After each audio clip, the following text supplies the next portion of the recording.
There are 7 levels of NFL cornerbacks, starting with draft busts all the way to first ballot Hall of Famers. This level system has held true through every iteration of the sport. Every level gets tougher and tougher to reach, and even though most don't make it past level 4, those who make it to level 7 are remembered forever. However, first, we need to start with level 1.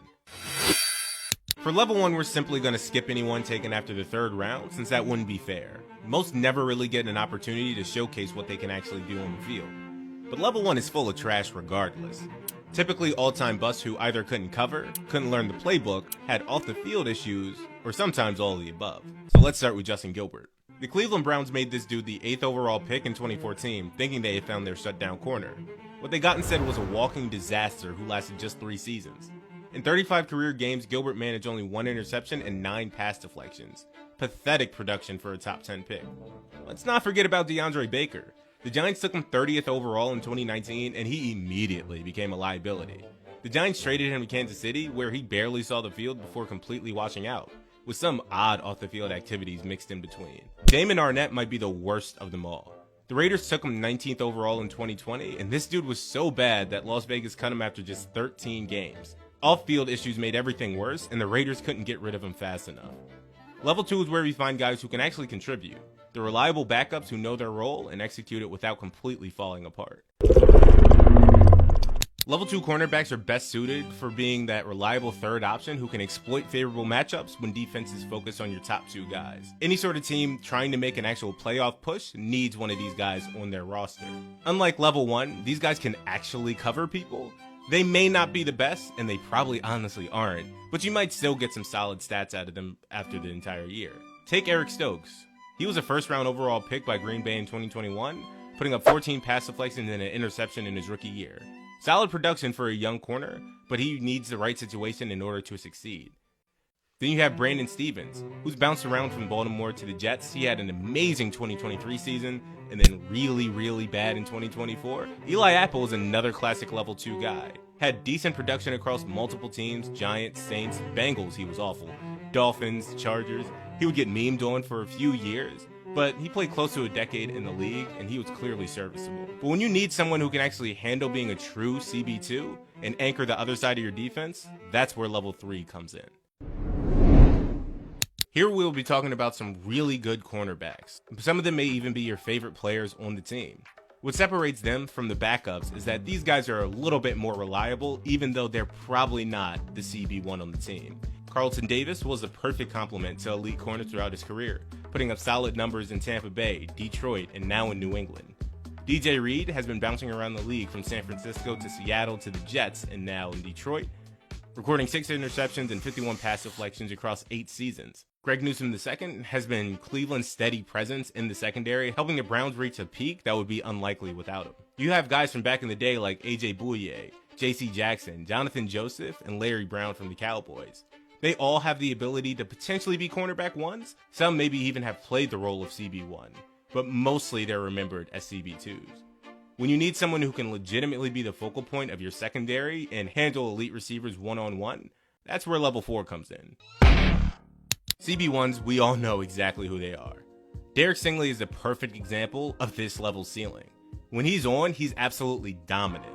That 2024 season with 5 interceptions, 18 pass deflections, and all-pro honors made him look like a future superstar. But he's also had some inconsistencies, mostly due to health, along the way. Marcus Peters might have been the most explosive corner at this level. 3 Pro Bowls, 2 All-Pro selections, and a Defensive Rookie of the Year award in 2015. His 2015 season was absolutely incredible, with 8 interceptions and 26 pass deflections. His 2019 campaign was special as well, the first year with Baltimore, 5 interceptions including 3 for touchdowns. Darius Slay represents the veteran presence of this level 4 corners. 6 Pro Bowls, 1 All-Pro selection, and has been a reliable CB1 across Detroit, Philadelphia, and now that he's in Pittsburgh. Antonio Cromartie had the physical tools and ball skills that made him special. 4 Pro Bowls, 1 All-Pro, and that legendary 2007 season with 10 interceptions. But injuries and inconsistency kept him from reaching that next level that could have been made in level 5.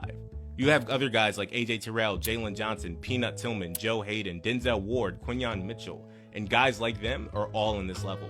They're really good, just not on the Hall of Fame track like the next group.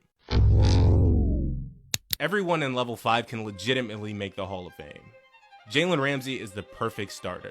That 2017 and 2021 peak was absolutely ridiculous. Over the course of his career, he's made 7 Pro Bowls, 3 All-Pro selections, and a Super Bowl ring, being the CB1 on that team. Stephon Gilmore had that incredible 2018 and 2019 peak, back-to-back All-Pro selections, and 2019 Defensive Player of the Year award. Sauce Gardner represents a new generation of level 5 corners.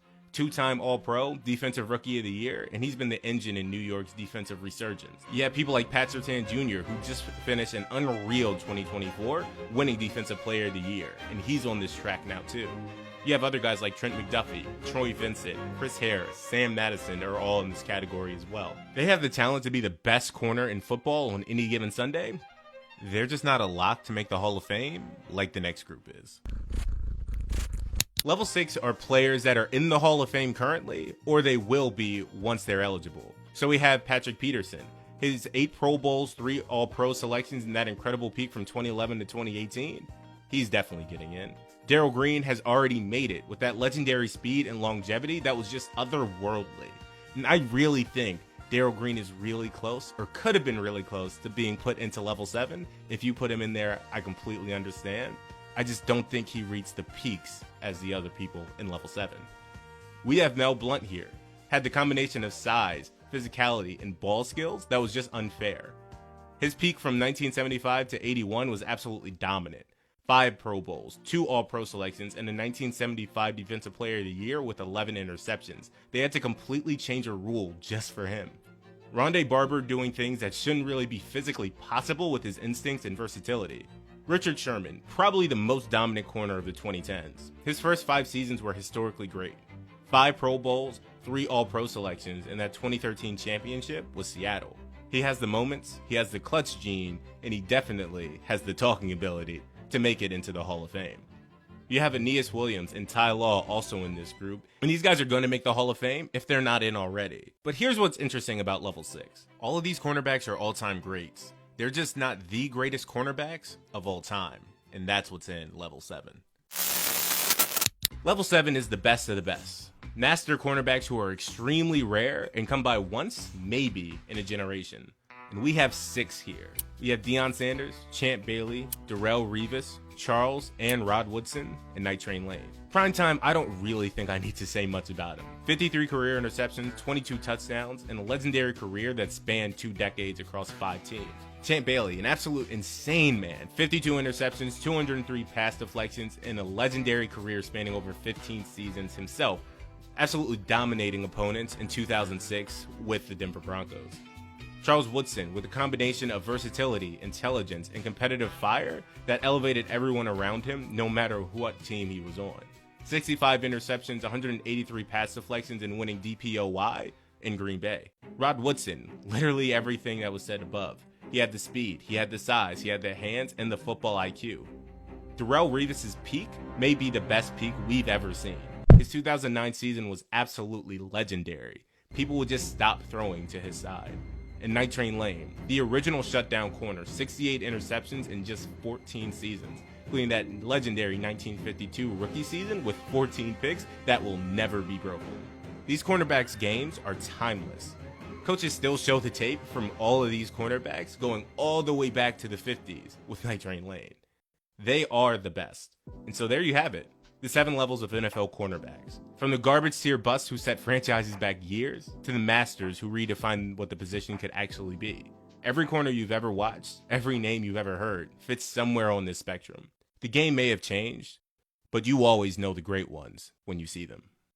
更多精彩内容，请移步主页观看。